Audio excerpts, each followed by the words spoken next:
Kihistoria, wazo la mpango mpya wa ulimwengu limekuwa likitumiwa kuelezea mabadiliko makubwa ya nguvu za kisiasa, kiuchumi baada ya vita au mivutano mikubwa.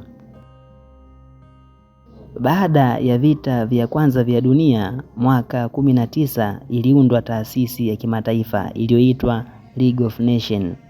Lengo lake ilikuwa ni kuleta mataifa pamoja na kusuluhisha mivutano kwa mazungumzo na kuzuia vita vingine vya kimataifa. Ilikuwa mara ya kwanza katika historia pale ambapo dunia ilijaribu kuwa na jukwaa la pamoja la kudhibiti mivutano.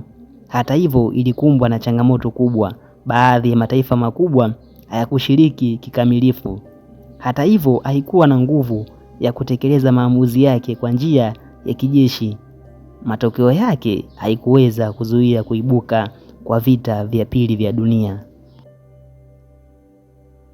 Baada ya vita kuu ya pili ya dunia, taasisi kama United Nations zilianzishwa kwa lengo la kuzuia vita vingine vikubwa.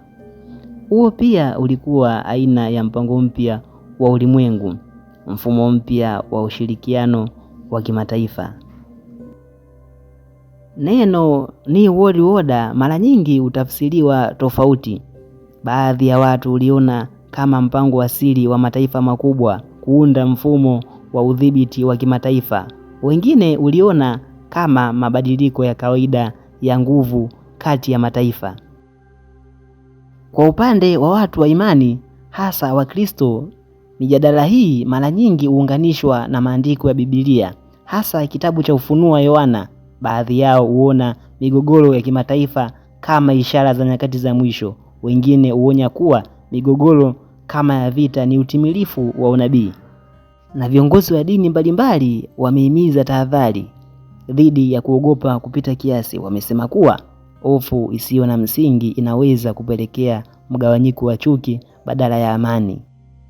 Na kwa wataalamu wa siasa za kimataifa, mpango mpya wa ulimwengu si lazima uwe njama ya siri, bali ni mabadiliko ya kawaida yanayotokea pale nguvu za kiuchumi au kijeshi zinapobadilika kutoka taifa moja kwenda jingine.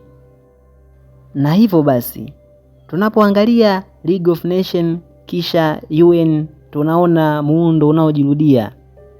Vita huleta maafa, maafa huleta hofu, na hofu huzaa mfumo mpya wa dunia. Hata hivyo, swali linabaki, je, dunia inaelekea kwenye mfumo mpya wa ulimwengu, yani New World Order, au kwenye mgawanyiko mkubwa?